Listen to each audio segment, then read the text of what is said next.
आप सब पर सलामती हूँ। मैं यासिर रशीद हूँ और आप मेरा वीलॉग देख रहे हैं। नाज़रीन, साबिक वज़ीर-ए-आज़म मुस्लिम लीग नून के कायद नवाज शरीफ साहब ने गुफ्तगू की है। वो गुफ्तगू पहले सुने, फिर उसमें क्या हक़ाइक़ हैं और क्या नहीं वो बताऊंगा, और फिर खान साहब ने क्या कहा है और जमीयत उलमा इस्लाम फ़े के साथ क्या चल रहा है। नवाज शरीफ साहब ने कहा कि मुझे जेल में डालकर AC निकलवाने का कहा गया, लेकिन मैं इंतकाम लेने वाला नहीं और मेरा ध्यान इस तरफ नहीं गया। सेनेट में पार्लिमानी पार्टी के अरकान से गुफ्तगू करते हुए मियां नवाज शरीफ साहब ने कहा कि परवेज़ मुशर्रफ दुनिया से चले गए। शिकवा अब क्या होगा? क्या वजह थी कि परवेज़ मुशर्रफ ने हुकूमत को बाहर फेंका? एटमी बटन दबाने और 6 एटमी धमाके करने वाले वज़ीर-ए-आज़म को यह सिला दिया गया।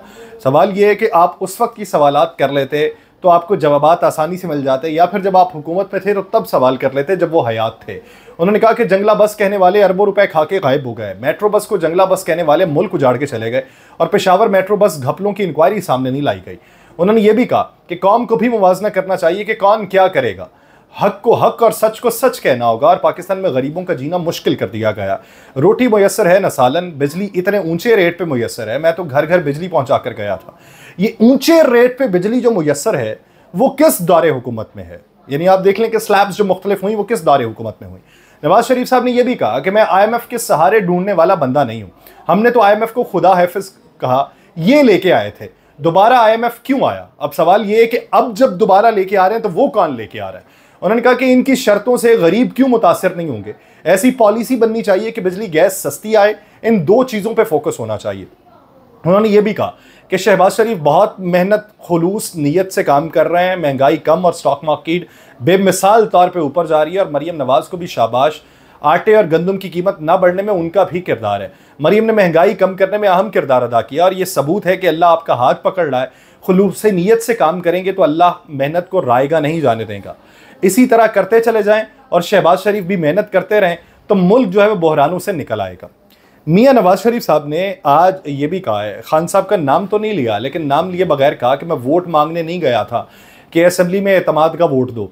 मैं खुद चल के गया था कि आओ मिलकर काम करते हैं। मैंने मोहतरमा के साथ मिसाके जमहूरियत भी किया था। आपका रवैया जो है वो रूठे हुए बंदे की तरह है। मैं कीना, अदावत या इंतकाम की नीयत रखने वाला नहीं हूं। उन्होंने धरने में कहा कि वज़ीर-ए-आज़म नवाज शरीफ तुम्हें खींच कर लाऊंगा। कहा गया कि नवाज शरीफ को जेल में डालकर AC निकलवा दूंगा। आज तुम जेल में हो। मैंने तो नहीं कहा कि कमरे में से AC उतारो, एक की बजाय 2 लगा लो, मुझे कोई फर्क नहीं पड़ता। मेरा ध्यान कभी इस तरफ नहीं गया। पहली बात यह, कमरे में AC लगा ही नहीं हुआ सर। एक की बजाय 2 क्या लगाने, कमरे में AC नहीं है, एयर कूलर है जो भी कुछ दिनों पहले मुहैया किया गया। दूसरी बात यह कि आपने कहा कि मुल्क बेहतरी की तरफ जा रहा है, आटे की कीमत कम हो गई है, और तो सवाल यह पैदा होता है कि आटे की कीमत कम करके किसानों को कितना नुकसान दिया गया। तीसरी बात यह कि आपने कहा कि बिजली की कीमत कम छोड़ के गए थे, बिजली क्यों इतनी बढ़ रही है? सवाल यह पैदा होता है कि जब आप ये बताते हैं कि बिजली की कीमत के अलावा आपकी मौजूदा सूरत हाल के तनाजुर में चीज़ों की कीमत कम हो रही है, यानी पेट्रोल की कीमत कम हो रही है, तो सवाल यह पैदा होता है कि हर 3 दिन बाद बिजली की कीमत में इजाफा क्यों हो जाता है? फ्यूल प्राइस एडजस्टमेंट कीमत में पहले इजाफे होते थे, अब फ्यूल की कीमत कम है और बिजली की कीमत महंगी हो रही है। दूसरी बात, आपने ये कहा कि महंगाई कम हो रही है। महंगाई की कमी का अंदाजा आप किन बातों से लगाते हैं? आप अशियाए खुरनोश की वो चीजें देखें कि जो दूसरी जगहों पे मुयस्सर हैं, तो वो किन कीमतों के ऊपर मुयस्सर हैं। फिर आपने कहा कि मैं अदावत की सियासत नहीं करता। सवाल ये पैदा होता है कि अगर अदावत की सियासत नहीं है, आप नहीं बोलते, तो आपके जो दूसरे रुफका हैं और आपके दूसरे जो रहनुमा हैं वो क्यों बोलते हैं, वो क्यों सवाल उठाते हैं? ये बात है। दूसरी तरफ साबिक वज़ीर-ए-आज़म जो है इमरान खान साहब, उन्होंने कहा है कि मैंने अमरीकियों की पाकिस्तान की खुदमुख्तारी के तहफ़्फ़ुज़ और अपने कौम को फ़ख्र करने के लिए एक डिमार्च भेजा था, और मैंने हक़ाइक़ को अपने लोगों के सामने पेश किया था। मेरी कौम के लिए मेरा वाज़ेह पैगाम था कि ये कौम जो है खुद मुख्तार और बावकार कौम है, जो अपने अंदर के मामलात में किसी को मुदाखलत की इजाज़त नहीं देगी और ना ही कहीं कबूल करेगी। मेरे खिलाफ साइफर बनाने पर मुझसे माफ़ी मांगनी चाहिए। वो कहते हैं मेरी मुंतखब जमहूरी हुकूमत का तख्ता उलट दिया गया, और दरअसल ये जो साइफर था ये जनरल बाजवा को भेजा गया था, और जनरल बाजवा ने अपनी मुद्दत मुलाजमत पे तौसी के लिए चोरों से मिली भगत करके कौम पे अजाब को नाजिल किया। उन्होंने फिर ये कहा कि मेरे ट्विटर अकाउंट पे मेरी जो पोस्ट की गई थी मैं उसकी जिम्मेदारी लेता हूं, लेकिन सवाल ये पैदा होता है कि मैं वीडियो को अपलोड करने से पहले नहीं देखा, जेल में होने की वजह से भी, लेकिन मैं उसको फिर भी ऑन करता हूं। आज मुझे वो वीडियो दिखाई गई जिसमें हमूदुर रहमान कमीशन रिपोर्ट का मवाद मौजूद था। अगर मैंने वीडियो को अपलोड करने से पहले देखा होता तो पैगाम को मजीद मौसर बनाने के लिए मैं चंद मामूली तब्दीलियां भी करता। वो कहते हैं कि हमूदुर रहमान कमीशन रिपोर्ट के दो बुनियादी मकासद उस सानहे के जिम्मेदारों की निशानदही और गलतियों की निशानदही करना थे। मैंने हमूदुर रहमान कमीशन रिपोर्ट का हवाला दिया ताकि हम माजी की गलतियों से सबक हासिल कर सकें। हमूदुर रहमान कमीशन रिपोर्ट के तनाजुर में जनरल याहिया खान पर तनकीद उनकी सियासी फैसला साजी के ऊपर मबनी है।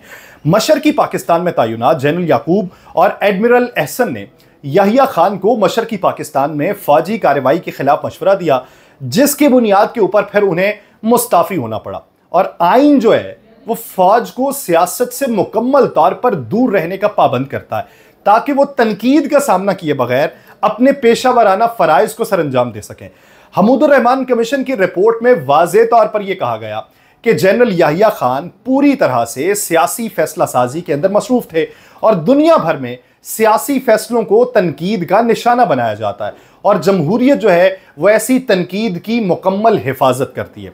लेकिन एक फौजी सरबराह का इंतखाब या फिर तकर्री रेफरेंडम के जरिए नहीं की जाती, लिहाजा ये फौज के बेहतरीन मफाद के अंदर होता है। जैसा कि आइन के जरिए हुक्म दिया गया है, खुद को और उसकी क़यादत को सियासत और सियासी फैसलों से दूर रखा जाए। जब कोई फौजी सरबराह सियासत के अंदर आता है या सियासी फैसले करता है तो वह अपने ओहदे से हटकर सियासी मैदान के अंदर आता है। तो फिर याहिया खान का फैसला कुन अक्सरियत और अवामी मैंडेट वाली हुकूमत को इक्तदार मुंतकिल ना करने और मुल्क को एक अलमनाक वाक़े का सामना करने देने उनके फैसले थे। ये सूरत हाल फिर तेजी से अंदरूनी इंतशार और तकसीम के अंदर तब्दील हो गई क्योंकि अवामी मैंडेट का एहतराम नहीं किया गया था, जिसके नतीजे में हमें यह देखना पड़ा कि हमारा मुल्क जो है वो तकसीम हो गया। पाकिस्तान और उसकी फौज ने सियासी फैसला साजी में याहिया खान की शमूलियत और दिलचस्पी की फिर भारी तौर के ऊपर कीमत भी अदा की।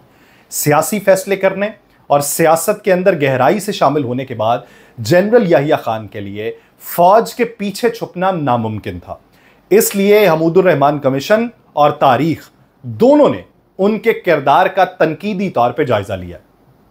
फिर वो ये भी कहते हैं कि 1970 की दहाई के वाक़यात और आज के हालात में गैर मामूली मुमासलत जो है वो हर बाशऊर पाकिस्तानी के लिए परेशानी का बायस बनी हुई है, क्योंकि आज 1970 की दहाई में देखा जाए तो मुल्क तकसीम हुआ था और आज हमारी मईशत जो है वो बेहतरी के कम से कम इम्कानात के साथ तबाह हाल हो चुकी है।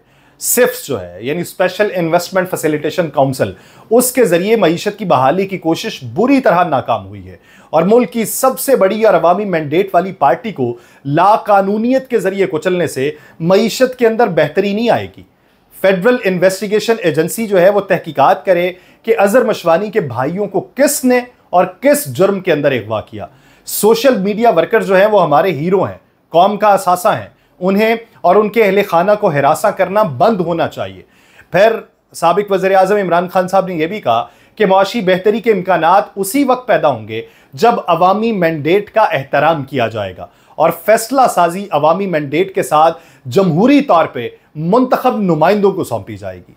अब एक तरफ साबिक वज़ीर आज़म जो हैं नवाज शरीफ साहब, उनकी तकरीर का माखज़ देखें और उनकी तकरीर का मोहल्ले वकू देखें वो एक तरफ, और दूसरी तरफ एक साबिक वज़ीर आज़म इमरान खान की तकरीर देखें। वो कहते हैं मैंने इंतकाम की सियासत नहीं की कभी।